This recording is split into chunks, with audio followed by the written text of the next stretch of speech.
Hey everybody, welcome back. The rest of this unit is all about civil rights, so let's smash that like button and talk about efforts to promote equality.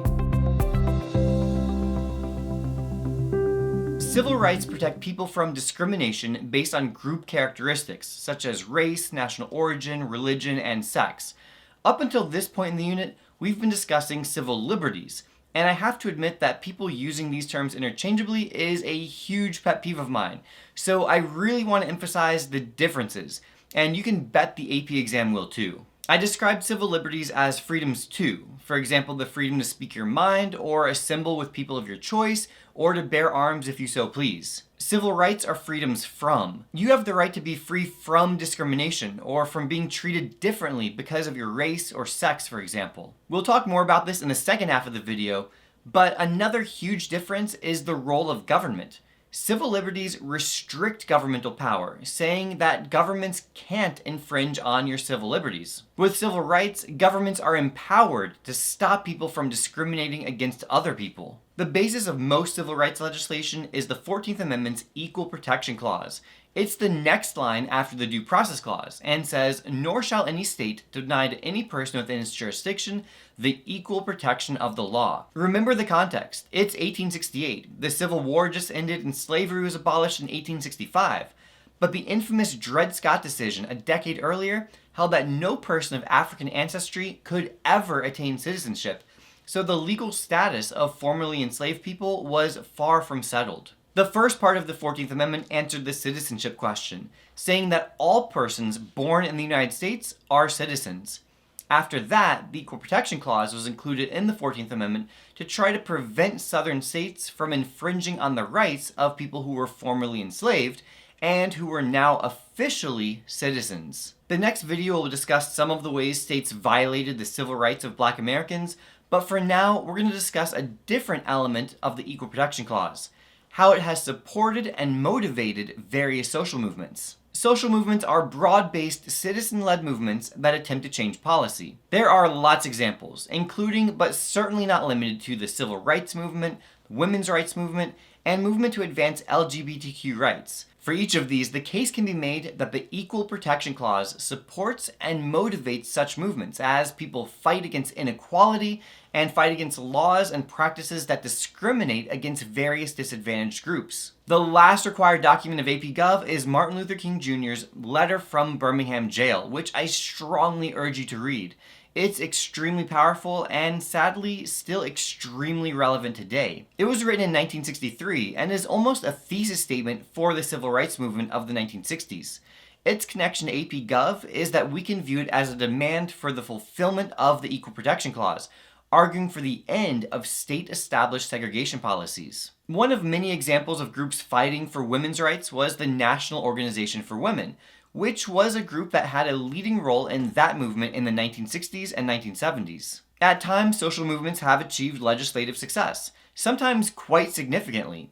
Staying on the topic of women's rights, there were several pieces of legislation that were passed in response to the movement. For example, the Equal Pay Act of 1963 required employers to provide equal pay for equal work and banned wage discrimination on the basis of sex, race, religion, or national origin. Then in 1972, Congress passed Title IX of the Educational Amendments, which prohibited discrimination on the basis of sex in any educational program or activity receiving federal financial assistance.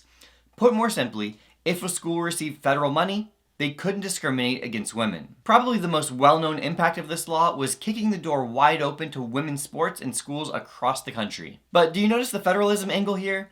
The federal government isn't in charge of education, so they can't technically say that all schools need to do this.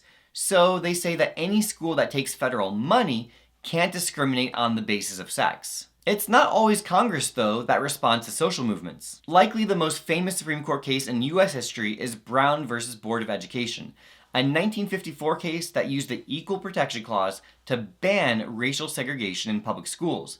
But more on that in the next video. But it's really in the 1960s in Congress where we see much of the legislative success of the civil rights movement. The Civil Rights Act of 1964 was a landmark piece of legislation that banned discrimination based on race, color, sex, religion, or national origin in public accommodations or employment. Basically, each of those became protected classes, and if you're a business that serves the public, you can't discriminate against a person based on any of those characteristics when it comes to your hiring and firing practices or when serving the public. Additionally, the 24th Amendment was ratified, banning poll taxes, which had been used for nearly 100 years to disenfranchise black voters who had gained the right to vote way back in 1870 with the 15th Amendment. Next, Congress passed the Voting Rights Act of 1965, a law that banned literacy tests and other obstacles to vote. It also required that states that had a history of electoral discrimination to get any changes to their election policies approved by the U.S. Justice Department. When you take the combined effect of the Voting Rights Act and the 24th Amendment, we see a dramatic increase in black voter turnout, especially in southern states. A group that's often overlooked is people with disabilities. The pivotal legislation in this area was the Americans with Disabilities Act, passed in 1990, which banned employment discrimination against people with disabilities. More recently, the LGBTQ rights movement has taken on a prominent role in the struggle for equality, and there have been a number of both Supreme Court cases and laws in various states that have expanded LGBTQ rights. In 2015, Obergefell v. Hodges legalized same-sex marriage nationwide, striking down bans on same-sex marriage as violating the Equal Protection Clause. Additionally, states were required to recognize marriage licenses for same-sex couples from other states. And then in 2020, in Bostock v. Clayton County, the court officially extended the protections of the Civil Rights Act of 1964 to prohibit discrimination on the basis of sexual orientation or gender identity. So in addition to the original 5 protected classes, the Civil Rights Act protections now also protect people from discrimination on the basis of disability, sexual orientation, or gender identity. Alright, that's it for this one. Until next time, this has been a LaMoney production. Thanks again for watching. I hope you're having a great day. If you want to help me out, and make sure to smash that like button, subscribe if you haven't, and tell a friend about my channel. I appreciate it so much. And I will see you in the next video.